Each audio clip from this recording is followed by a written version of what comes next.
Olá pessoal, tudo bem? Então estamos aqui no nosso curso módulo 1 de fundações, falando de fundações superficiais, e eu resolvi fazer esse vídeo porque eu identifiquei ao longo das nossas aulas e dos nossos últimos cursos, dos nossos encontros, naquela conversa de corredor, no cafezinho e nas dúvidas gerais dos alunos, sempre uma questão relacionada ao comportamento das areias e das argilas, principalmente na questão da presença da água. Então, eu separei aqui uma informação importante para a gente. Eu separei aqui um livro de mecânica dos solos fundamentais, quer dizer, um fundamento de mecânica dos solos, que é o Homero Caputo Pinto, volume 1. Né? E eu separei um gráfico, que é o gráfico trilinear dos solos. Então, eu vou apresentar esse gráfico para vocês aqui, de forma que vocês consigam verificar, ó, e vou indicar aqui algumas coisas. É importante a gente verificar aqui nesse gráfico, ó, que eu tenho aqui em porcentagem. Por exemplo, eu tenho aqui porcentagem de argila, 100% de argila. E aqui a porcentagem vai caindo até chegar no silt. Eu tenho 100% de areia, ó, a porcentagem de areia vai caindo. Então eu tenho pouca areia, muita argila. Então eu tenho uma mistura de argila com areia. Então eu começo a ter aqui, ó, areia com argila, areia com argila. Eu tenho o silt que está aqui, ó, silt, 100% de silt misturado com areia, e o que a gente chama de lemo aqui no meio é uma tradução antiga feita para o barro, né? Então a gente tem esse gráfico que chama-se classificação trilinear dos solos. E eu achei importante mostrar porque esse gráfico tem uma ligação fundamental com as granulometrias do solo que nós vimos na nossa primeira aula. Né, que é aquela classificação que vem da argila, que são as granulometrias menores, os siltes medianos, e depois vai as areias finas, médias, grossas, até o pedregulho. Mas eu resolvi mostrar esse gráfico complementar aquele da granulometria, porque é a formação do solo. Então eu posso ter vários tipos de solo, eu tenho a estratificação do substrato, então eu vou ter vários comportamentos e vários solos ali um abaixo do outro. E nesse mesmo livro, em todos os livros de mecânica dos solos, tem sempre um capítulo falando da compressibilidade.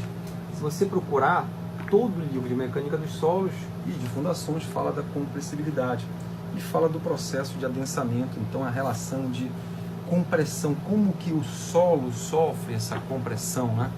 E essa é a dúvida, é por isso que eu fiz o vídeo, né? Na presença da água, a areia se comporta, como a areia tem um solo granular, são grãos que estão com espaços de vazios. Quando ela sofre uma pressão, porque a nossa fundação superficial vai fazer uma pressão vertical para baixo, aqueles grãos eles começam a ocupar os espaços de vazio e se encaixar. Então, os espaços de vazio estavam preenchidos com água, porque nós falamos aqui que era de um solo saturado. E o que acontece com a areia? Com a areia, quando ela sofre essa compressão, a água ela é expulsa. Então a poropressão ela é nula, né?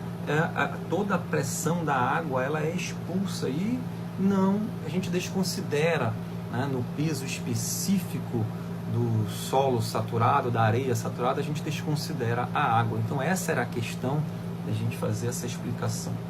E complementando a dúvida, surgiu sobre o comportamento da argila. Como é que é a água na argila, né? Eu tenho uma camada de areia e eu tenho nível d'água e logo abaixo eu tenho uma argila. A argila, a água está intrínseca nela, né? Mas assim também como eu tenho uma água que está ao redor.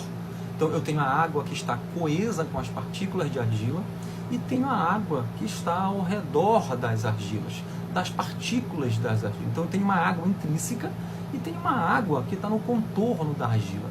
Essa água na argila tem um comportamento diferente, ela vai fazer uma pressão contrária, então vai ter uma poropressão.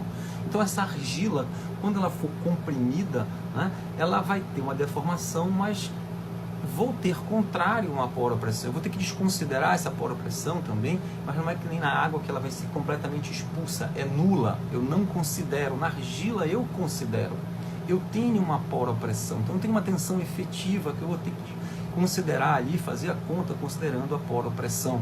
Principalmente as argilas moles, saturadas, elas têm essa característica de ser um solo perigoso, quer dizer, um solo frágil, um solo cuidadoso, eu quero dizer, para o caso de fundações, da gente considerar a água que é intrínseca, que faz parte da coesão das partículas, mas a água que está também ali ao redor, ocupando os espaços de vazio que vão ser prejudiciais, vão piorar o estado da nossa argila, tá bom? Então é importante vocês procurarem material sobre mecânica dos solos, sobre compressibilidade e lerem um pouco, também se informar, tirar dúvida, falar com a gente, abrir um tópico e assim por diante. Estamos aí disponíveis para a gente conversar sobre isso. Um outro assunto também complementando sobre isso falando sobre solos colapsíveis. Eu tenho esse livro aqui do Sintra, que é um autor de vários livros de fundação, e eu vou ler aqui a definição de solo colapsível. Sabe por quê? Porque às vezes a gente acha que um solo colapsível é um solo fraco, né? É um solo apenas que está prestes a entrar em colapso, é isso, e que ele tem sempre a presença de água, mas nem sempre é isso. Uma definição de solo colapsível, eu vou ler rapidamente, ele fala assim, ó: em geral, os solos exibem um comportamento de tensão e deformação que pode ser representado por uma função contínua, né? Sabemos disso lá de mecânica dos solos. Porém, há certos solos porosos, quer dizer, que contêm poros, não saturados, quer dizer, secos. Então eu posso incluir uma areia seca, né, não saturada, quer dizer, não tem um nível d'água ali em cima da areia, como nós vimos no nosso curso, para os quais esse comportamento só é válido se forem mantidas as condições de baixa umidade. Quer dizer, baixa umidade, eu não tenho muita presença de água no solo, né?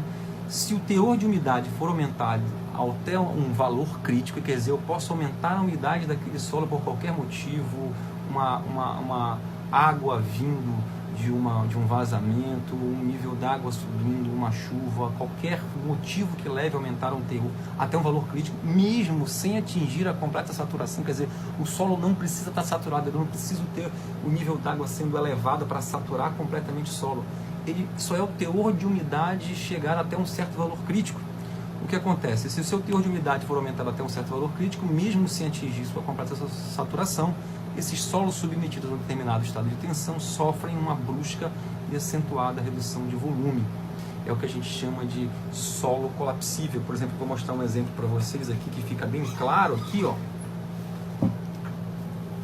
Tá vendo essa sapata, certo?